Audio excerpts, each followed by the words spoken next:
ఎడారిలో ఎండమావిలా కళ్ల ముందు కృష్ణమ్మ పరవళ్లు తొక్కుతున్న రైతు కంట కన్నీరే గాని పంట నీటిబొట్టు లేక తడియారని బ్రతుకులు చీకటిలో మగ్గుతున్నాయి.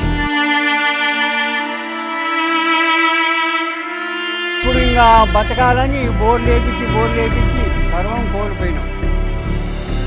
ఇక్కడ ఏమి కోల్పోయినాం మాకు తెలుసు. ఈ బాధలు పడలేక మా వాళ్ళు బతుకుదామని వలసపోయింది. మేము ముసలివాళ్ళం ఏం కష్టం చేయగలం, అందుకే ఇక్కడ పడినాం. ఫ్లోరోసిస్ వలన చిన్న వయసులోనే ఎంతో మంది రకరకాల వ్యాధులకు గురవుతున్నారు.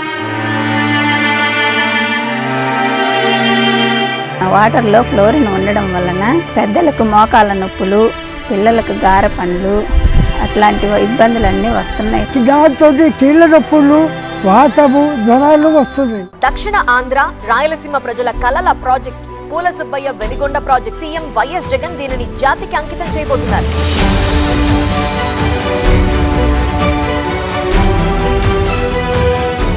ఎన్నికలకు వెళ్లే ముందు ఈ ప్రాజెక్టు ఇనాగ్రేట్ చేసి ఎన్నికలకు వెళ్తామని కూడా ఈ సందర్భంగా తెలియజేస్తా ఉన్నాను.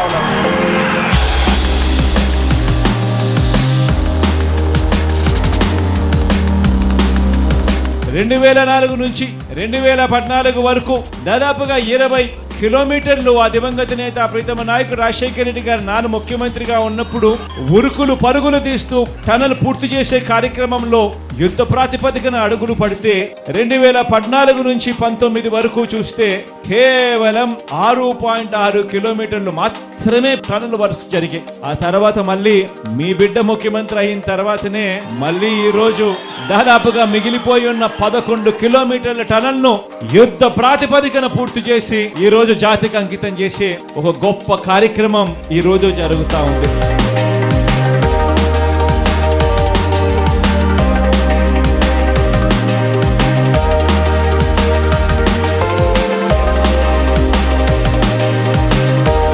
చేయగలిగిందే మనం చెప్పాలి. నిబద్ధత, చిత్తశుద్ధి వైఎస్ఆర్ కాంగ్రెస్ పార్టీకి మాత్రమే ఉంది అని కూడా చెప్తా ఉన్నాను ఈరోజు.